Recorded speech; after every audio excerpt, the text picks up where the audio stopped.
ତୁ ପରା ବୋଲାଉ ଉତ୍କଳ ସନ୍ତାନ ତେବେ କିମ୍ପା ଏତେ ଭୀରୁ ତୋହର ଜନନୀ ରୋଦନ କରିଲେ କହିବାକୁ କିମ୍ପା ଡରୁ। ଏହା ପ୍ରଖ୍ୟାତ ଜାତୀୟବାଦୀ ଚେତନାମୂଳକ କବିତା, ଦେଶପ୍ରେମର କବିତା, ଦେଶବନ୍ଦନାର କବିତା, ଦେଶଭକ୍ତିର କବିତା, ଜାତୀୟତାବାଦୀ କବିତା ଯେଉଁ କୁହାଯାଏ। ଉତ୍କଳ ଗୌରବ ପୁଣ୍ୟ ଶ୍ଲୋକ ମଧୁସୂଦନ ଦାସଙ୍କର ଏହି ଉତ୍କଳ ପ୍ରୀତିର ଏକ ସୁନ୍ଦର ନମୁନା। ନିଶ୍ଚିତ ଭାବରେ ଏହା ସାହିତ୍ୟ ସୁଧା ଷଷ୍ଠ ଶ୍ରେଣୀ ଛାତ୍ରଛାତ୍ରୀମାନଙ୍କ ପାଇଁ ଯେଉଁ କୁହାଯାଉଛି ନିଶ୍ଚିତ ଭାବରେ ଏକ ଶିକ୍ଷଣୀୟ ବିଷୟ ଏବଂ କିଭଳି ଭାବରେ ତାଙ୍କ ମନରେ ଜାତି ପ୍ରତି ପ୍ରେମ, ଦେଶ ପ୍ରତି ପ୍ରେମ ଏବଂ ନିଜ ସମାଜ ପ୍ରତି ଯେଉଁ ଭକ୍ତି ଉଦ୍ରେକ ହୋଇପାରିବ ସେଥିପାଇଁ ଏ କବିତାକୁ ଚୟନ କରାଯାଇଛି। ଧନ୍ୟବାଦ। ଆସନ୍ତୁ ଆଲୋଚନା କରିବା। ଏଠାରେ କୁହାଯାଇଛି ତୁ ପରା ବୋଲାଉ ଉତ୍କଳ ସନ୍ତାନ ତେବେ କିମ୍ପା ଏତେ ଭୀରୁ ତୋହର ଜନନୀ ରୋଦନ କରିଲେ କହିବାକୁ କିମ୍ପା ଡରୁ। ଆମେ କହୁଥିଲେ ନା ଏଇ ଉତ୍କଳ ଗୌରବ ମଧୁବାବୁଙ୍କର ଯେଉଁ ପ୍ରଖ୍ୟାତ ଜାତୀୟବାଦୀ କବିତା ଗୁଡ଼ିକ ଥିଲା ଯେଉଁ ଉତ୍କଳ ସନ୍ତାନ ଏବଂ ଆଉ ମଧ୍ୟ ଥିଲା ମା ମା ବୋଲି କେତେ ମୁଁ ଖୋଜିଲି ମାକୁ ପାଇଲି ନାହିଁ, ଭାଇ ଭାଇ ବୋଲି କେତେ ମୁଁ ଡାକିଲି ନଦେଲେ ଉତ୍ତର କେହି, ଆଉ ମଧ୍ୟ ଜାତି ଇତିହାସ ଜାତିର ନିର୍ଝର ସଦା ବହେ ତହୁଁ ଜାତି ପ୍ରାଣଧାର ସେଧାରରୁ ନୀର ପିଉଛି ଜେନର ନିଶ୍ଚୟ ସେ ହେବ ଜାତି କର୍ମବୀର। ଏଇଭଳି ଅନେକ ଉଦ୍ବୋଧନମୂଳକ କବିତା ସେ ଲେଖିଛନ୍ତି। ଯେତେବେଳେ କବିତା ନଥିଲା, କବିତା ଥିଲା ମନ୍ତ୍ର। ବାସ୍ ଠିକ୍ ସେହି ସମୟରୁ ଉତ୍କଳର ଜାତୀୟ ଚେତନା ଜାଗ୍ରତ ହୋଇଥିଲା। ଉଡ୍ର ଜାତୀୟତାବୋଧର ପ୍ରଚଣ୍ଡ ପ୍ରବକ୍ତା ଏହି ଉତ୍କଳ ଗୌରବ ମଧୁବାବୁଙ୍କ ସ୍ମୃତିରେ ନିଶ୍ଚିତ ଭାବରେ ଆଜିର ଏହି ଆଲୋଚନା।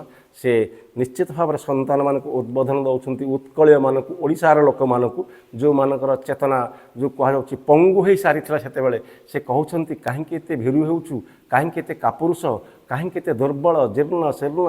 ହେ ଉତ୍କଳୀୟ, ହେ ଓଡ଼ିଶାର ଜନସମୂହ, ତୁମ ଜନନୀ ତୁମ ମା ଧରାଶାୟୀ ହେଇଛି, ମାଟିରେ ପଡ଼ି କାନ୍ଦୁଅଛି।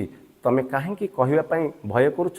ତଥାକଥିତ ସେହି ହାକିମମାନଙ୍କୁ ଯେଉଁ ଇଂରେଜ ଶାସନ ସମୟରେ ଉତ୍କଳ ଯେଉଁ କୁହାଯାଉଛି ସେତେବେଳେ କିଛି ଅଂଶ ଦାକ୍ଷିଣାତ୍ୟରେ ଥିଲା, ଯେଉଁ କହୁଛି ଦକ୍ଷିଣ ଅଂଶରେ ଥିଲା ମାଡ୍ରାସ ଏବଂ ଆଉ କିଛି ଅଂଶ ଥିଲା ବଙ୍ଗ ଏବଂ ଆଉ କିଛି ଅଂଶ ଥିଲା ଯେଉଁ କୁହାଯାଏ ଝାଡ଼ଖଣ୍ଡ ମଧ୍ୟ ଓଡ଼ିଶାକୁ ତିନି ଭାଗ କରି ବାଣ୍ଟି ନେଇଯାଇଥିଲେ। ସ୍ୱତନ୍ତ୍ର ଓଡ଼ିଶା ବୋଲି କିଛି ନଥିଲା। ଧୂଳି ଧୂସରିତ ଉତ୍କଳ ଜନନୀ ଏହି ଉପଲକ୍ଷେ ତାଙ୍କର ସୁନ୍ଦର କବିତା। ଆସନ୍ତୁ ଏହାକୁ ଆଲୋଚନା କରିବା। ତୁ ପୂର୍ବପୁରୁଷେ ଜୟ କରିଥିଲେ ଗଙ୍ଗା ଠାରୁ ଗୋଦାବରୀ, ତାଙ୍କରି ଔରସେ ଜନ୍ମ ହୋଇ ତୁହି କେଉଁ ଗୁଣେ ତାଙ୍କୁ ସରି।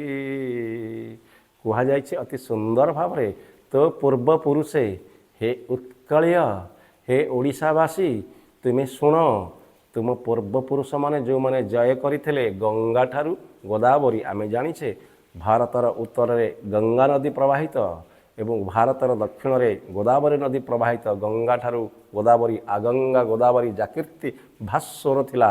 ସେଇ ଉତ୍କଳୀୟ ନରେଶମାନେ ଯେଉଁମାନଙ୍କୁ ଆମେ କହିପାରୁଛେ ମହାମେଘ ବାହନ ଐର ଖାରବେଳ, ଆଉ ଯିଏ ଥିଲେ ଅନନ୍ତ ବର୍ମ ଯେଉଁ କୁହାଯାଉଛି ନିଶ୍ଚିତ ଭାବରେ ଚୋଡ଼ଗଙ୍ଗ ଦେବ, ଆଉ ମଧ୍ୟ ଯିଏ ଥିଲେ କପିଳେନ୍ଦ୍ର ଦେବ ଥିଲେ, ଆଉ ଏଇଭଳି ମହାମହିମମାନେ ତୋର ପୂର୍ବପୁରୁଷ ବୋଲି ଯେଉଁ କୁହାଯାଇଛି। ଏହି ପୂର୍ବପୁରୁଷମାନେ ନିଶ୍ଚିତ ଭାବରେ ଦିଗ୍ବିଜୟ କରିଥିଲେ, ଅନେକ ରାଜ୍ୟକୁ ଜୟ କରିଥିଲେ। ତୁ କ'ଣ ତାଙ୍କରି ବୀର୍ଯ୍ୟ ତାଙ୍କରି ଔରସରୁ ସତରେ ଜନ୍ମ ଲାଭ କରିଛୁ କି?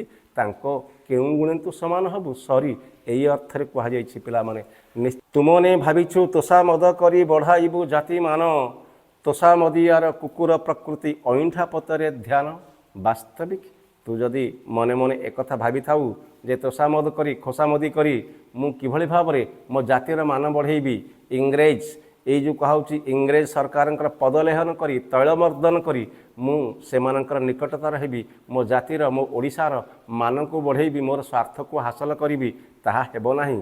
କାରଣ ସେ ସଫା ସଫା କହିଦେଲେ ତୋଷା ମଦିଆର କୁକୁର ପ୍ରକୃତି ଅଇଁଠା ପତରେ ଧ୍ୟାନ। ନିଶ୍ଚିତ ଭାବରେ ଯେ ତୋଷାମଦିଆ ତାଙ୍କର କୁକୁର ପ୍ରକୃତି, ସେ କେବଳ ଉଚ୍ଛିଷ୍ଟ ଖାଇବା ଜାଣେ, ସେ କେବଳ ଅଇଁଠା ଖାଇବା ଜାଣେ, ଅନ୍ୟଥା ତାର କୌଣସି ସ୍ୱାର୍ଥ ସାଧନ ହେବ ନାହିଁ। ଉତ୍କଳ ମାତାର କୌଣସି ଲାଭ ହେବ ନାହିଁ। ଧୂଳି ଧୂସରିତ ହୋଇ ପଡ଼ିଥିବା ଉତ୍କଳ ମାତା ଯିଏ ରୋଦନ କରୁଛି, ଯିଏ କ୍ରନ୍ଦନ କରୁଛି, ତାର କୌଣସି ପୂର୍ଣ୍ଣ ଅବୟବ ପୂର୍ଣ୍ଣାଙ୍ଗ ଯେଉଁ କୁହାଯାଉଛି ସ୍ୱତନ୍ତ୍ର ଉତ୍କଳ ପ୍ରଦେଶ ଗଠନ ହୋଇପାରିବ ନାହିଁ। କାରଣ ତାଙ୍କ ମନରେ ଯେଉଁ କ୍ଷୋଭ ଥିଲା, ସ୍ୱତନ୍ତ୍ର ଉତ୍କଳ ପ୍ରଦେଶ ସମଗ୍ର ଓଡ଼ିଆ ଭାଷାଭାଷୀ ଅଞ୍ଚଳକୁ ନେଇ ଏକ ସ୍ୱତନ୍ତ୍ର ଉତ୍କଳ ପ୍ରଦେଶ ଗଠନ କରିବାର ସ୍ୱପ୍ନ ଦେଖିଥିବା ସତ୍ୟଭାମାପୁରର ସେ ଅବୋଧ ବାଳକ ଯେଉଁ କୁହାଯାଉଛି ଉତ୍କଳ ଗୌରବ ମଧୁବାବୁ ମଧୁ ବାରିଷ୍ଠର, ଯାହା ଆମେ ପଢ଼ିଥିଲେ, ବଡ଼ ହେଲା ଦିନ ସେହି ପିଲା ମଧୁ ବାରିଷ୍ଠର ବୋଲାଇଲା। ଆସନ୍ତୁ ଏହାର ପରବର୍ତ୍ତୀ ପଦକୁ ମଧ୍ୟ ଆମେ ଆଲୋଚନା କରିବା। ଜାତିର ଉନ୍ନତି ସେ କାହିଁ କରିବ, ସ୍ୱାର୍ଥେ ଯାର ବ୍ୟସ୍ତ ମନ, ଶାଗୁଣା ବିଲୁଆ ଚିକିତ୍ସକ ହେଲେ, ସବ କି ପାଇବ ପ୍ରାଣ। ଚମତ୍କାର ଦେଶବନ୍ଦନା କବିତା ସେ କହିଛନ୍ତି, ଉଦ୍ବୋଧନମୂଳକ କବିତା, ଜାତୀୟତାବାଦର ମନ୍ତ୍ର ଯେଉଁ କୁହାଯାଉଛି, କବିତା ଯେବେ ଥିଲା ମନ୍ତ୍ର କୁହାଯାଇଛି, ଜାତିର ଉନ୍ନତି ସେ କେବେ କରିପାରିବ ନାହିଁ ଯାହାର ସ୍ୱାର୍ଥରେ ମନ ଥିବ, ବ୍ୟକ୍ତିଗତ ସ୍ୱାର୍ଥ ସାଧନରେ ଯିଏ ସବୁବେଳେ ବ୍ୟସ୍ତ, ଯେ ଜାତୀୟ ଜୀବନକୁ ଭୁଲୁଣ୍ଠିତ କରି, ଯେ ଜାତୀୟ ଜୀବନ ଯେଉଁ ଚେତନାଦୀପ୍ତ ଜାତୀୟ ଜୀବନକୁ ଯିଏ ନଗ୍ନ କରି, ଯିଏ ନିଜର ବ୍ୟକ୍ତିଗତ ସ୍ୱାର୍ଥ ସାଧନରେ ଲାଗେ, ସିଏ କାହିଁକି ସ୍ୱାର୍ଥ ସାଧନ ଜାତିର କରିପାରିବ? ସିଏ କାହିଁକି ମାଆର ଦୁଃଖ ବୁଝିପାରିବ? ମା କାନ୍ଦୁଛି, ଏଇଥିପାଇଁ ସେ କହିଛନ୍ତି ଯେ ବ୍ୟକ୍ତିଗତ ସ୍ୱାର୍ଥନିଷ୍ଠ ମଣିଷ ସେ କେବଳ ନିଜର ସ୍ୱାର୍ଥ ଖୋଜେ। ଯେଉଁଭଳି ଭାବରେ ଶାଗୁଣା ଆଉ ବିଲୁଆମାନେ ସେମାନେ ଚିକିତ୍ସକ ଯଦି ହେବେ, ଶବ ସତରେ କ'ଣ ପ୍ରାଣ ପାଇବ? ଶବ କ'ଣ ତା'ର ପ୍ରାଣକୁ ଲାଭ କରିପାରିବ? ଶବ ଦେହରେ ପୁଣି ନୂତନ ଜୀବନ ସଞ୍ଚାର ହୋଇପାରିବ କି ଯଦି ଶାଗୁଣା ଆଉ ବିଲୁଆମାନେ ଚିକିତ୍ସକ ହେବେ? ଏହା ନିଶ୍ଚିତ ଭାବରେ ହାସ୍ୟାସ୍ପଦ ଘଟଣା। ଏଇଭଳି ଭାବରେ ସେ ଯେଉଁ କୁହାଯାଉଛି ଜାତୀୟତା ଉଦ୍ବୋଧନମୂଳକ କବିତା ଲେଖି ଆମ ଜନସମାଜକୁ ଆହୁରି ମଧ୍ୟ ତତେଇ ଦେଇଥିଲେ, ଉତ୍ତ୍ୟକ୍ତ କରିଦେଇଥିଲେ। କବିତା ସେତେବେଳେ ମନ୍ତ୍ର ଭଳି କାମ କରିଥିଲା। ଆସନ୍ତୁ ଏହାର ପରବର୍ତ୍ତୀ ପଦକୁ ଆଲୋଚନା କରିବା। ଜାତି ନନ୍ଦିଘୋଷ ଚଳିବ କି ଭାଇ, ଜାତି ନନ୍ଦିଘୋଷ ଚଳିବ କି ଭାଇ, ସ୍ୱାର୍ଥକୁ ସାରଥି କଲେ, ଟାଣେ କିରେ ଗାଡ଼ି ଦାନାର ତୁବଡ଼ା, ଘୋଡ଼ା ମୁହିଁ ବନ୍ଧା ଥିଲେ। ନିଶ୍ଚିତ ଭାବରେ ଶକ୍ତ ଚାପୁଡ଼ା ଭଳି ଏହି ଶବ୍ଦ ଗୁଡ଼ିକ ସେତେବେଳେ ନିଶ୍ଚିତ ଭାବରେ ସ୍ୱାର୍ଥାନ୍ୱେଷୀ ମଣିଷଙ୍କ ଗାଲରେ ଟାଇଁ ଟାଇଁ ଶୁଭିଥିବ ଯେତେବେଳେ ସେ ଏହି କବିତାକୁ ରଚନା କରିଥିଲେ। ଜାତିର ନନ୍ଦିଘୋଷ, ଜାତି ରୂପକ ନନ୍ଦିଘୋଷ, ଆମ ଜାତି, ଆମ ଓଡ଼ିଆ ଜାତି, ଆମ ଉତ୍କଳ ଜାତି, ଆମ କୋଶଳ ଜାତି, ଆମ କଳିଙ୍ଗ ଜାତି ଯେଉଁ କୁହାଗଲେ, ଓଡ଼ିଆ ସମାଜ, ଓଡ଼ିଆ ଭାଷାଭାଷୀ ଅଞ୍ଚଳ, ଏହି ଜାତି ରୂପକ ନନ୍ଦିଘୋଷକୁ ଆମେ କ'ଣ ଟାଣିପାରିବା? ଯଦି ଆମର ସ୍ୱାର୍ଥକୁ ସାରଥି କରିବା, ଯଦି ସ୍ୱାର୍ଥକୁ ଆମେ ସାରଥି କରିବା, ଆମ ଜାତି ରୂପକ ନନ୍ଦିଘୋଷ କେବେ ବି ଚାଲିପାରିବ ନାହିଁ। ଟାଣେ କିରେ ଗାଡ଼ି ଦାନାର ତୋବଡ଼ା, ଘୋଡ଼ା ମୁହିଁ ବନ୍ଧା ଥିଲ, ଏହି ସ୍ୱାର୍ଥର କଥା କୁହାଯାଇଛି। ଯଦି ଘୋଡ଼ାର ମୁହଁରେ ଦାନାର ବୁଜୁଳା, ଦାନାର ବସ୍ତା, ଦାନାର ତୋବଡ଼ା ବନ୍ଧା ଥିବ, ସେ କେବଳ ଖାଇବାରେ ବ୍ୟସ୍ତ ରହିବ, କିନ୍ତୁ ସେ କେବେ ଟାଣି ପାରିବ ନାହିଁ ଗାଡ଼ିକୁ। କାରଣ ଯାହାର ସ୍ୱାର୍ଥରେ ମନ ଥିବ, ସେ ଜାତୀୟ ସ୍ୱାର୍ଥ ପ୍ରତି କେବେ ନଜର ଦେଇପାରିବ ନାହିଁ। ଏଇଭଳି ଭାବରେ ସେ ଶାଣିତ ଆକ୍ରମଣ ମଧ୍ୟ କରିଥିଲେ, ଶାଣିତ ସମାଲୋଚନା ମଧ୍ୟ କରିଥିଲେ। ଯେଉଁମାନେ ଜାତୀୟ ପ୍ରୀତିକୁ ଭୁଲୁଣ୍ଠିତ କରି, ଜାତୀୟ ଚେତନାକୁ ଭୁଲୁଣ୍ଠିତ କରି ବ୍ୟକ୍ତିଗତ ସ୍ୱାର୍ଥ ସାଧନରେ ଲିପ୍ତ ରହୁଥିଲେ। ବାସ୍ତବିକ ଚମତ୍କାର ଜାତୀୟତାବାଦୀ କବିତା। ଉଠରେ ଉଠରେ ଉତ୍କଳ ସନ୍ତାନ, ଉଠରେ ଉଠରେ ଉତ୍କଳ ସନ୍ତାନ, ଉଠିବୁ ତୁ କେତେ ଦିନେ, ପୂର୍ବ ଗୌରବ ପୂର୍ବ ସାହସ ପଡ଼ିବ କି କେବେ ମନେ। ବାସ୍ତବିକ ସେ କହିଥିଲେ ତତେ ଉଠିବାକୁ ପଡ଼ିବ ହେ ଉତ୍କଳ ସନ୍ତାନ, କେତେଦିନ ଆଉ ମଡ଼ା ଭଳି ପଡ଼ି ରହିବୁ, ଶବ ଭଳି ପଡ଼ି ରହିବ।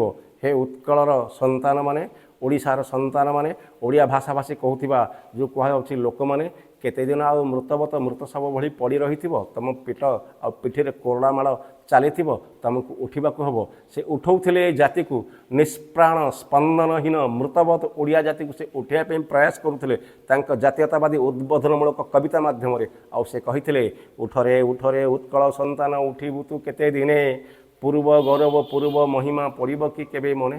ପୂର୍ବର ଗୌରବ, ପୂର୍ବର ମହିମା ଆମେ କହୁଥିଲେ ନା, ଯେଉଁମାନେ ଏ ଜାତିକୁ ତାଙ୍କର ପୁଣ୍ୟ ଶ୍ଲୋକ, ଯେଉଁମାନେ ଏ ଜାତିକୁ ତାଙ୍କର ଅମର ଅବଦାନ ଦେଇଛନ୍ତି, ଐର ଖାରବେଳ ଏବଂ ଆଉ ଦେଇଛନ୍ତି ଚୋଡ଼ଗଙ୍ଗ ଦେବ, ଆଉ ମଧ୍ୟ ଯେଉଁ କୁହାଯାଉଛି କପିଳେନ୍ଦ୍ର ଦେବ ଏବଂ ପୁରୁଷୋତ୍ତମ ଦେବଙ୍କ ଭଳି ଯେଉଁ ବୀର ପୁରୁଷମାନେ ଏ ଜାତି ପାଇଁ ଅକ୍ଷୟ କୀର୍ତ୍ତି ଆଣିଛନ୍ତି, ସେହି ପୂର୍ବ କୀର୍ତ୍ତି, ସେହି ପୂର୍ବ ଯଶ ଏ ଓଡ଼ିଶାର, ଏ ଉତ୍କଳର ତୋର କ'ଣ ମନେ ପଡ଼ିବନି? ହେ ଓଡ଼ିଆ, हे ओडिशार अंचल अधिवासी हे ओडिया भाषाभाषी समस्त एकत्रित हुआ ओडिया भाषाभाषी अंचल को नहीं एक स्वतंत्र उत्कल प्रदेश गठन करने आमर लक्ष्य यही भाव में विदेशी शासन कबल में आम माँ आ मातृभूमि जहाँ गोड़े बेड़ी बंधा पड़ी लौह श्रृंखल से आबद्ध जार जननी पराधीन से संतान केबे मुक्तिर हस हसी पार कि यह से कहते आउरी मध्य से कहते तोहर जननी वीर प्रसविनी धूली रे पड़ी देख जन समाज रे ए मही मध्यरे किपरि देखाऊ मुख यह निश्चित भाव में दुख एवं परितापर विषय तोहर जननी वीर प्रसविनी एभली वीर संतान मानक जन्म देइथिबा से हतभागिनी माँ धूली धूसरित माटी गड़ुची चट्टान गड़ुची ता देह धूली रे धूसरित हो सारी यही भाव में जो वीर प्रसविनी जे वीर संतान मानक जन्म देइछि से माँ आज कहीं माटी पड़ी कांदुची आखिर लुह झरे जनसमाज रे तू मुह देखा तोते कहते तो पूर्व पुरुष स्वर्गधामे थाई भोगुछंती मनस्ताप तांकरी जीवन करी विस्मरण करुछु तू महापाप तो पूर्व पुरुष माने जो माने अक्षय कीर्ति अर्जन करते यही माटी रे से माने स्वर्गधाम रे थाई निश्चित अभिशाप दौथे तांकर उत्तरदायदा माने किभଳି भाबरे तांकर परवर्ती पीढ़ी माने किभଳି भाबरे ए जातीय चेतना को बुझी नांती मृतवत शववत निष्प्राण प्राणहीन स्पंदनहीन अवस्था रे पड़ी अछंती केवल बंचिबाकू स्वाधीनता बोली भाबिछंती आउ तांकरी जीवन को विस्मरण करी तू भाभी पारुनाहु पासोरी दे तांक जीवनर जो कह जाउछे समस्त त्याग तितिक्षा एवं तांकर वीरत्व व्यंजक कहानी को तू विस्मरण कर देइछु भूली जाइछु तू महापाप करुछु तू महापाप करुछु तू महापाप करुछु एई भली भाव रे ए कविता को से रचना करि कह जाउछे उत्कल गौरव मधुसूदन दास वास्तविक तांकर जीवनी आमे आलोचना करि पारले नाही परवर्ती अध्याय रे आमे निश्चित भाव रे आहुरी अनेक कविता को आलोचना करिबा वंदे उत्कल जननी।